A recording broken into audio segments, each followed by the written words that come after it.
tu as été recteur, tu as été directeur général de l'enseignement scolaire, tu as été en cabinet ministériel et tu es maintenant recteur de l'Agence universitaire de la francophonie, qui est le bras armé pour l'enseignement supérieur de l'Organisation internationale de la francophonie. Et donc c'est particulièrement intéressant d'avoir ton témoignage sur la formation des ingénieurs. Je ne sais pas comment on peut aborder ce problème parce qu'il a plusieurs dimensions. Les compétences d'un ingénieur, c'est être capable d'appréhender des environnements et des systèmes complexes qui font appel à différentes dimensions, pas que des dimensions techniques d'ailleurs, et capable d'assimiler toutes ces dimensions pour essayer de prendre des décisions de façon rapide et en allant directement au fait. Oui, alors, oui, je partage assez volontiers cette définition, dont on voit bien d'ailleurs le degré de généralité et que ça peut s'appliquer à toutes sortes de situations. Alors, il me semble qu'il y a plusieurs éléments que l'on peut mettre sur la table, qui à la fois peuvent se traduire par des combinatoires différentes, c'est-à-dire que selon le métier qu'on va exercer, c'est plutôt telle facette des compétences qui va s'exercer plutôt que telle autre, et puis qui peuvent définir aussi des profils de formation différents et qui peuvent d'ailleurs d'une certaine manière légitimer la très grande diversité des écoles ou des processus de formation. Alors moi il me semble qu'il y a plusieurs éléments importants. Le premier c'est d'abord tout ce qui est compétences techniques dans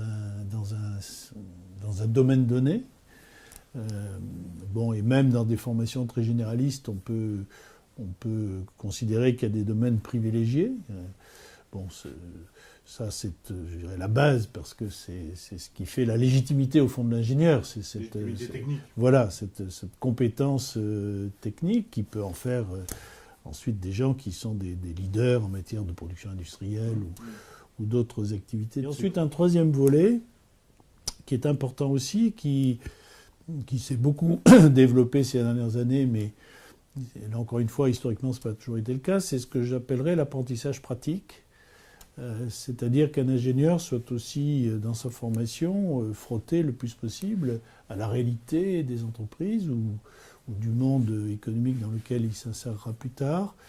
Alors on appelle ça communément des stages, peu importe comment on l'appelle. Pour moi, ce qui est important, c'est qu'il y ait des périodes de formation qui permettent de découvrir une réalité que l'enseignement de type académique, même le meilleur, ne fera jamais acquérir. Oui, ça peut être des stages ou ça peut être de l'implication d'étudiants, comme dans les écoles INCREA, l'implication d'étudiants pour des projets qui sont réalisés à cheval entre les écoles et les entreprises. Voilà, absolument.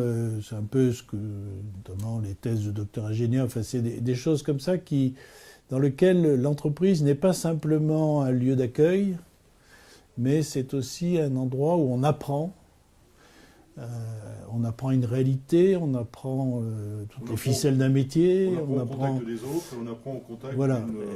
Et on y acquiert, ce qui n'est pas toujours le cas pour des jeunes gens en formation, aussi le sens du travail collectif, le sens de l'équipe. Et puis je rajouterais volontiers une dernière dimension qui là aussi, heureusement, s'est pas mal développé ces dernières années, mais c'est, je dirais, l'ouverture sur le monde. C'est-à-dire, alors même quand on a des...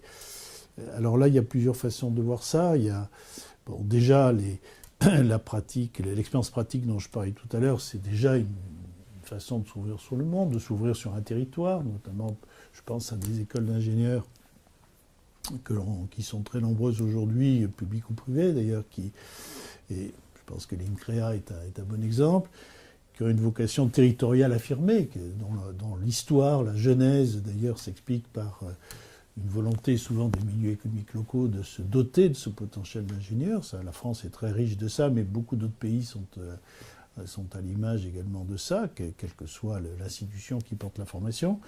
Donc cette ouverture sur un territoire, sur cette réalité, mais de plus en plus, et surtout pour des formations d'ingénieurs qui visent le haut niveau, l'ouverture à l'international est absolument essentielle et qu'un certain nombre d'écoles aujourd'hui exigent dans le parcours de leurs étudiants des périodes de formation qui se déroulent à l'étranger, dans des pays partenaires, me paraît une excellente chose. Et on ne peut qu'encourager les formations d'ingénieurs à développer des partenariats permettant d'organiser la mobilité de ces jeunes ingénieurs en formation.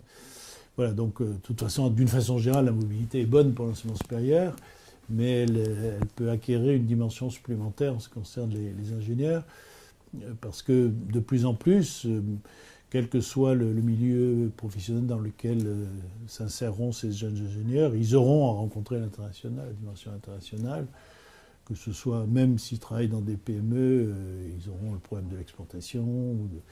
Voilà, donc ça fait partie, puis je dirais l'ouverture d'esprit qui s'associe, la maîtrise d'une autre langue que la sienne, enfin, voilà, tout ça fait que c'est indispensable. Et donc ces différents ingrédients, compétences techniques, expérience pratique, expérience de la recherche, expérience internationale, c'est une combinatoire qu'on doit trouver partout, à mon sens, mais dont on peut imaginer que la pondération soit différente selon la cible, selon le niveau de formation, selon l'ADN de l'école. Oui, on pourrait dire ça.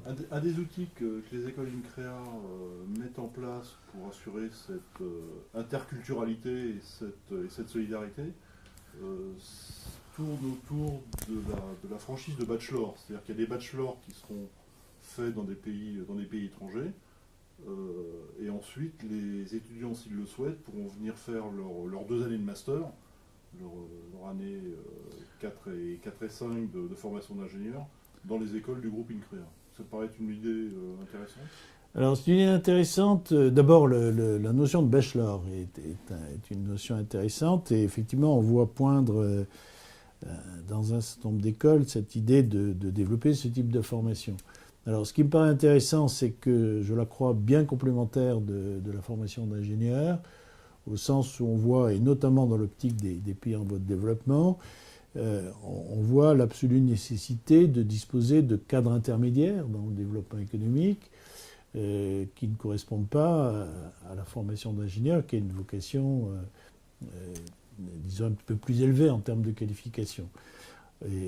Mais un pays en émergence sur le plan économique, il n'a pas besoin que de généraux 5 étoiles. Hein.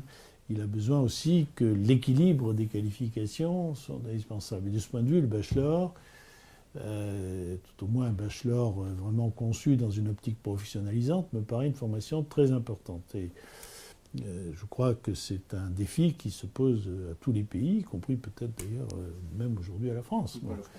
Voilà, donc l'idée de bachelor me paraît effectivement très intéressante. Mais alors ensuite, y compris l'idée de bachelor. Alors voilà. Alors ensuite, dans des politiques internationales, alors ça dépend ce qu'on met derrière le terme franchise. Moi, je suis extrêmement favorable à ce type de choses si ça implique une véritable co-construction, je dirais, du diplôme avec le pays d'accueil. Bon. Parce que la plupart des pays aujourd'hui, et c'est parfaitement légitime, souhaitent être maîtres d'une certaine façon de leur propre développement universitaire. Donc ils s'inspirent d'expériences positives à l'étranger, me paraît très bon.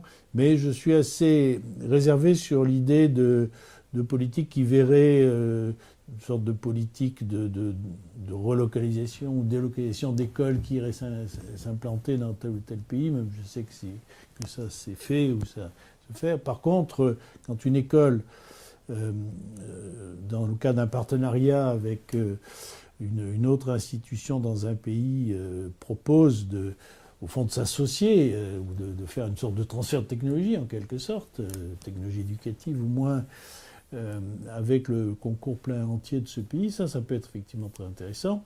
Alors si le terme de franchise correspond à ça, ça me paraît effectivement intéressant.